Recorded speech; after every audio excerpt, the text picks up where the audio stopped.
I think the most important thing, I'm extremely excited to be here at the University of Tennessee. It has great tradition, and I really believe that, things are done the way we want to get done. We're going to put a product on the field that everybody's going to be proud of, okay? I think what you have to do is understand we're going to be a multiple front defense, a pro-style defense. We're going to do what we have to do, but in the long run, what you got to do is I can't wait to get out here and see the guys move around and see their talent and see what we need to run. So we're going to adjust the defense and play the things we're capable of doing based on our personnel. Sal, so Derek comes calling. What's your first reaction? No, I'm excited. I'm really excited because I just know in the history of Tennessee that they've won a lot of SEC championships. They won a national championships. There's great tradition here. You have a chance when you go into any high school and you're representing the University of Tennessee. You have a chance to get that young man on the field. Come and play here.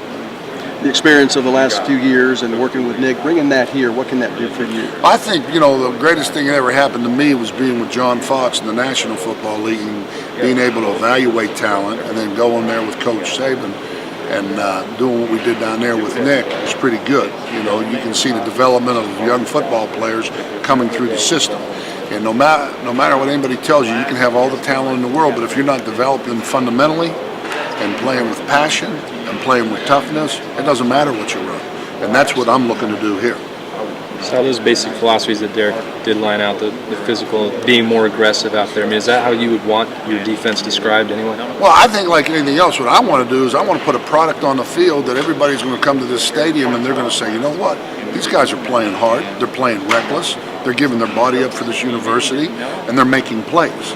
That's the most important thing. Now, understand this, the whole thing about my thing, what I'm going to look at first is the discipline we come out on the field with, the discipline we play our techniques with, our toughness, our awareness of plays. Being smart, tough is what it's going to be all about. You got to throw as much at them early in spring ball, see what sticks in their minds, go evaluate them.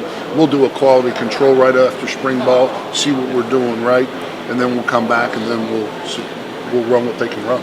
Right now, I'm extremely excited about John Palermo coming here, who's been in the National Football League, that has taught techniques both from the 4-3 and the 3-4. I'm excited about Derek Ansley coming here from Alabama, who I have total belief in, teaching the corners how we're going to play our technique.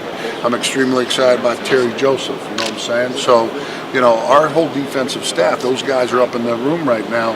We're up there studying tape, doing what we need to do, showing the techniques, blitz pass, fire zone pass, and they're all like, okay. So it's just going out there and orchestrating it. But I know where you're coming from because usually in the 3-4, you have bigger body type guys. And, I look at it, some of these guys are going to fit it, some of them have to get bigger and stronger. There's 9 guys returning on defense next year, from last year. And, I'm watching tape, and we just looked at a game this morning. I'm not going to tell you what game it was. But, if they clean up their techniques and do what they're supposed to do, they've got a chance to be pretty darn good. It's like anything else. When I went into Alabama and I left Carolina, a lot of people didn't think number 13 and number 32 were great football players for us. That was Corey Reamer and Eric Anders. Next thing you know, we're winning a national championship with them. We're going to go out and we're going to teach these kids how to play techniques. We're going to teach them how to be pros on the field. And that's what I'm trying to get them to understand. When you're out there representing the University of Tennessee, whether you're in the classroom or you're on the football field, you're doing it like a pro. And that's what we got to get.